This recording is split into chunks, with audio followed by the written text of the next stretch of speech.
Hey, this video is all about proportional mathematical relationships. But before we jump to the whiteboard and break those down, I've got a couple questions.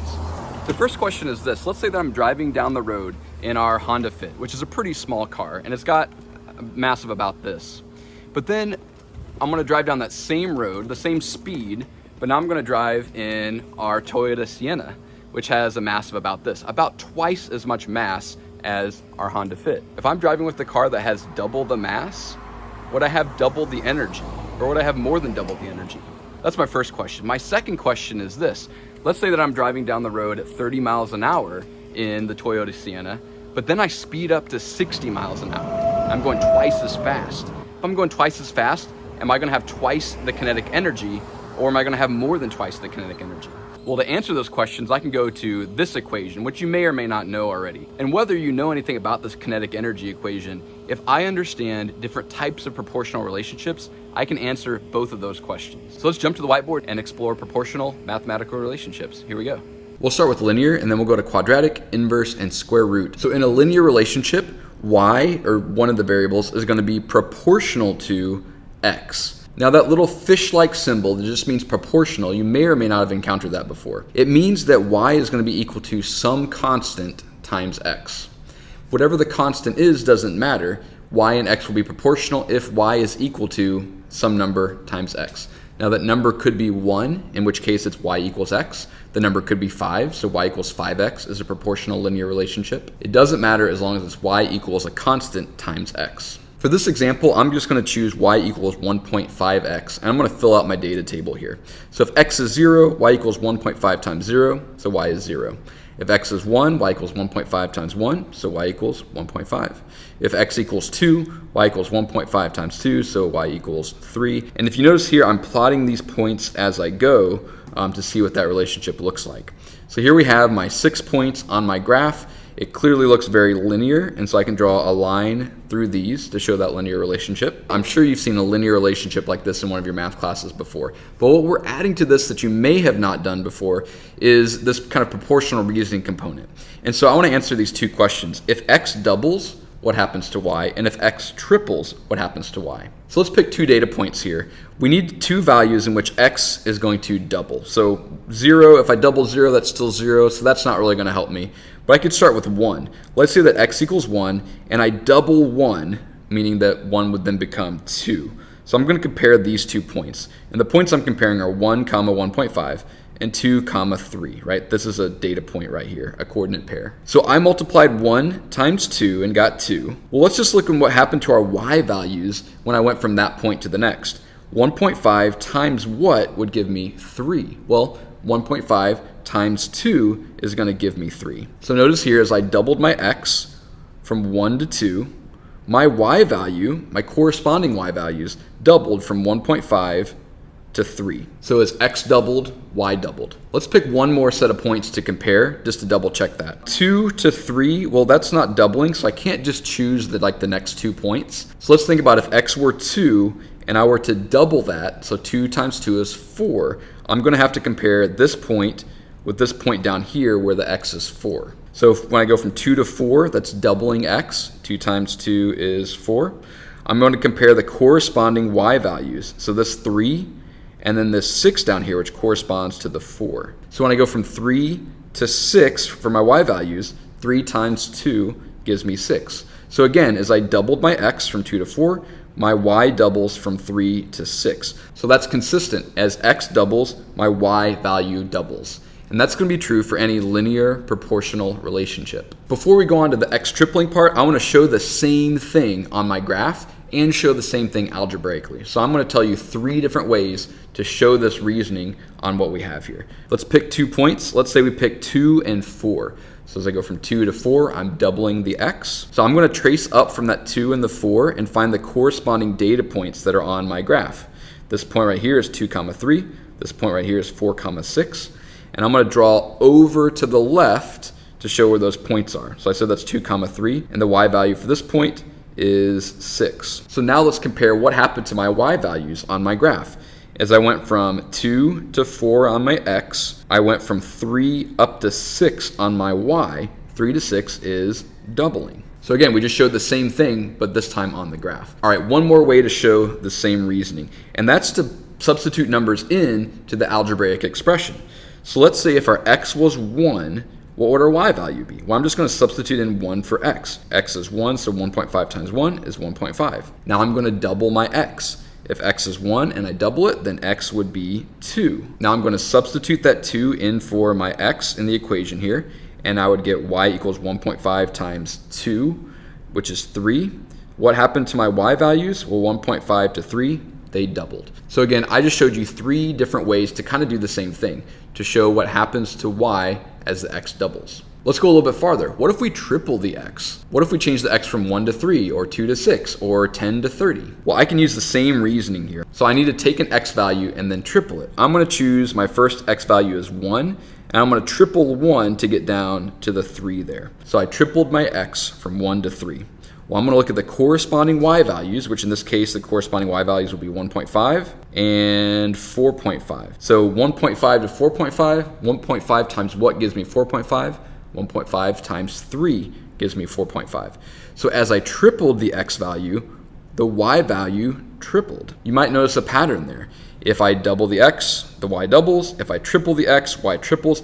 If I multiplied the x times 5, well, then my y value would multiply times 5. It's kind of like whatever you do to the x value, that same thing is going to happen to the y value. And that's true for a linear proportional relationship. Now let's talk about my cars again. Here's that kinetic energy equation, and I want to talk about the mass of the cars. I said the Sienna, if you remember this, has about twice the mass of the Honda Fit. Now there's a lot of variables in this equation, but all I need to do is look at the 2 variables that I'm interested in studying, which are the mass and how that relates to the kinetic energy, and I can ignore everything else. So the kinetic energy KE and the mass M, I'm going to circle those 2 because that's what I'm interested in answering.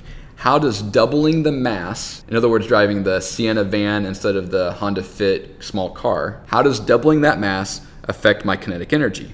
We'll take a look at M and KE. It's really just a constant times the M. Assuming I'm driving both cars at the same speed, that V squared just becomes a constant. So really, this is a linear proportional relationship.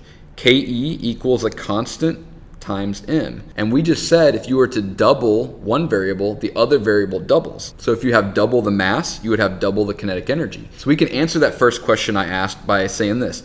At the same speed, the van has twice the kinetic energy of the small car. And the reason for that is because it has twice the mass. And it's a linear proportional relationship. All right, before we go on to quadratic relationships, I want to show you an example of a linear relationship that's not proportional. So let's say I redrew my line like this. Instead of y equals 1.5x, I had y equals 1.5x plus 2. Now if we apply that same reasoning here, let's say I go from 2 to 4. Well, at 2, my x value is going to be 5. At 4, my x value is going to be, looks like 8.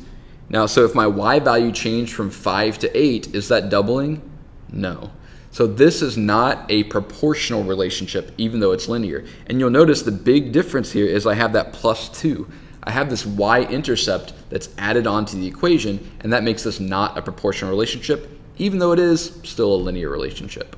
All right, let's move on to quadratics now. In a quadratic relationship, the y is going to be proportional to x squared. We're using that same proportional symbol there, but it's x squared. And so again, that means that y equals some constant times x squared. The constant could be 1, it could be 5, it could be a million, it doesn't matter. It's proportional if it's y equals a constant times x squared, and there's no plus some number, so there's no y-intercept added onto the equation. For the sake of simplicity in this problem, let's just do y equals x squared. I'm going to fill out my table here, and I'm going to assume that you know how to substitute in 1, 2, 3, 4 into y equals x squared and get those values. And I'm going to plot those values on my graph here. And I get a quadratic relationship that looks like this. Let's do what we did with the linear equation and see what happens as x doubles. Let's see if y also doubles. So let's pick an x value. Let's just pick 1 and double the 1 to 2. I'm going to compare what happens to the corresponding y values. So as y goes from 1 to 4, well, we have to multiply by 4 to get there. So as my x value doubled, my y value quadrupled or multiplied by 4. Let's test that out with 2 more points and see if that's still consistent. So if I double the 2, I'm going down to an x value of 4.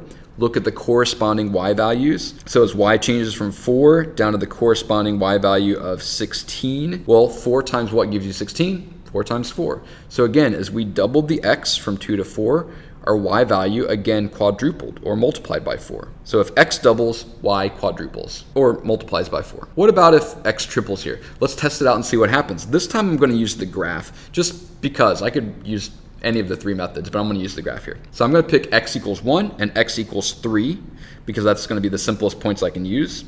So as I triple the x from 1 to 3, let's find the corresponding y value points. So I'm going to go from 1 to 9. Well, that's multiplying by 9, of course.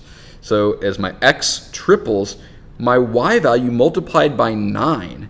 And that seems like kind of a random number there. Like, where did we get 9 from? Well, let me show you something that might elucidate the pattern for you. Elucidate. Good vocabulary, Mr. Siebert. Okay, check this out. So we said if x doubles, well, doubling is multiplying by 2. Then y quadruples. Well, quadrupling is the same as multiplying by 4, which is the same as multiplying by 2 squared. Do you see this yet? Not yet? Okay, well, let's look at the triples one. If x triples, we multiplied it by 3. Well, multiplies by 9, that's the same as multiplying by 3 squared, right? 9 is 3 squared. Now do you see the pattern? Whatever we multiply the x value by, we would multiply the y value by that same thing squared. So what if we were to quadruple the x? We multiply the x by 4. We'd multiply the y value by 4 squared, which would be 16. All right, let's talk about my cars again. That kinetic energy equation we have here, but remember I also asked, like, what if I drove the van at twice the speed? I went from 30 miles an hour to 60 miles an hour. How much more energy do I have? Do I have twice the energy or do I have more than twice the energy? Let's use this equation to solve that. So we're looking at the kinetic energy and we're looking at the speed, which another name for speed in the direction that it's going is velocity. So we're looking at the velocity here. But notice something, it's not just v, it's v raised to the power of 2. So the relationship between the kinetic energy and velocity is going to be a quadratic relationship. And they are proportional. Take a look, it follows the same form right here. Kinetic energy, that's the y, equals a constant. Half times m is going to be constant. My van has the same mass whether I'm going 30 miles an hour or 60 miles an hour. So y equals a constant times x squared, or v squared in this case. Knowing this is a quadratic relationship, if I were to double the velocity, then my kinetic energy is going to quadruple. So I can answer that question that I asked before. If I drive twice as fast in my van, then I'm going to have 4 times as much kinetic energy.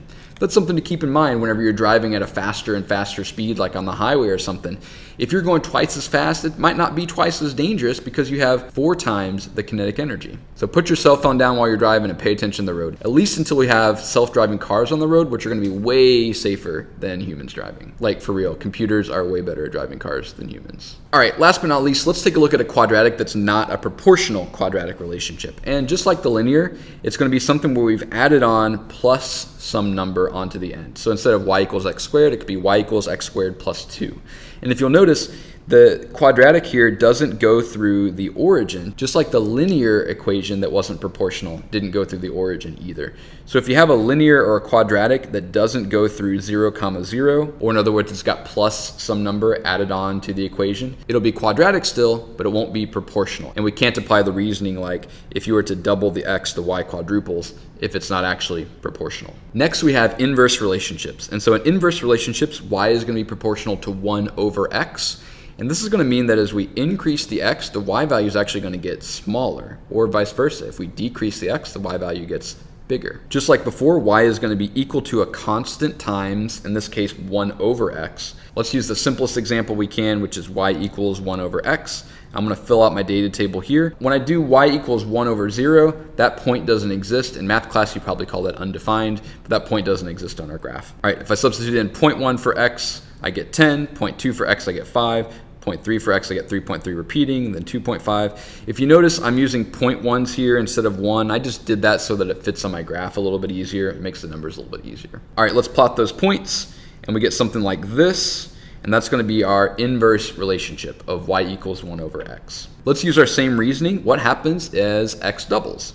You may be able to see the pattern already, in which case, awesome. So as I double my x value from 0.1 to 0.2, what happens to my corresponding y values? Well, to get from 10 to 5, I'm going to have to multiply by 1/2. Or in other words, you could say that it's going to divide by 2. But I'm going to write it as multiplies by 1/2. And I can test that again for another 2 points. As I go from 0.2 to 0.4, that doubles.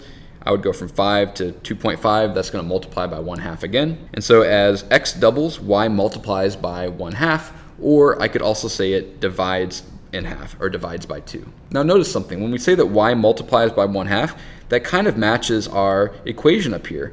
Y equals c times 1 over x. Well, we multiplied x by 2, so we multiply y by 1/2. It kind of matches what we had up there. And without doing it, I bet you could figure out what the y is going to do whenever we triple the x. If x triples, y, it doesn't multiply by 1 over 2. If we triple the x, it multiplies by 1 over...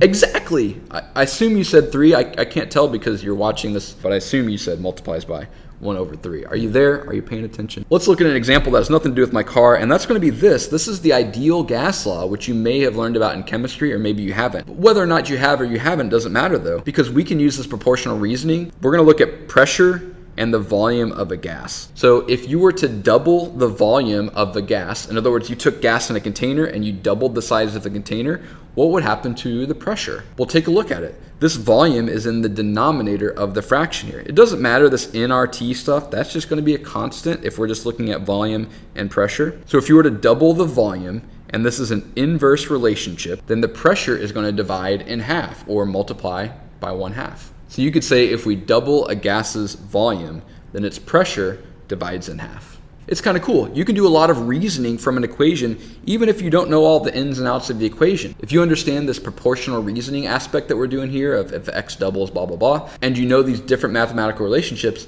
you can learn a lot just from a random equation that you find, out in the wild. All right, last, let's look at a square root relationship. I'm going to move a little bit faster because it's the same thing, just with a different function. So in this case, y is going to be proportional to the square root of x, which is the same thing as x to the power of 1/2. And we could say y equals a constant times the square root of x. Let's use the simplest example and just do y equals square root of x. I'm going to fill out my table here, 0, 1, square root of 2, which is about 1.4 approximately. Square root of 3 is approximately 1.7. And then if I take the square root of 4 is 2, square root of 9 is 3, square root of 16 is 4. All right, let's graph the points. And you get this function that looks sort of like that. It's a sideways parabola is really what it is, or half of one. And let's see what happens as x doubles. What happens to y? So let's look at two x values, 1 and 2. That's going to double. As I double that x, the y will change from 1 to square root of 2. Well, 1 times what gives you square root of 2? Well, 1 times square root of 2 gives you square root of 2. So as I doubled the x, I multiplied y by radical 2, or square root of 2. And that's about 1.4. So my y value didn't double as I doubled the x. It multiplied by 1.4, so it added about 40% onto it. Let's just double check and make sure that happens again. If I were to go from 2 to 4 in my x, so doubling my x again, square root of 2 times what gives me 2? You remember your exponent rules? Square root of 2 times square root of 2 is going to give you 2. So if x doubles, y multiplies by square root of 2. And then if x triples, we wouldn't multiply by square root of 2. We multiply by square root of, you got it, square root of 3. Thanks for paying attention. You're paying attention, right?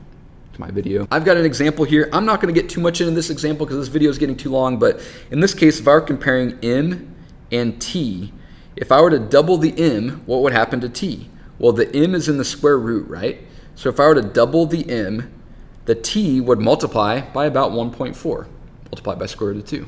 And just like before, you can kind of ignore all the other stuff here, the 2 pi, the k, just ignore that. Just pay attention to the two variables you're comparing here to see how they affect each other. All right, take a moment and test yourself. Here are the 4 types of proportional relationships we looked at in this video. Pause the video, see if you can identify what each is, and identify what happens to the y value as you double the x value for each of those. All right, this first one is a square root relationship. As you double the x, the y value multiplies by square root of 2, or about 1.4. The second one is a linear relationship. If you double the x, the y doubles. The next one is an inverse relationship. If you were to double the x, the y value would multiply by 1/2 or divide in half. And finally, we have the quadratic relationship. If you double the x, the y value would quadruple. Or if you triple the x, the y value would multiply by 3 squared, which is 9. All right, that was 4 types of proportional relationships and how you can use them to do some proportional reasoning between different variables.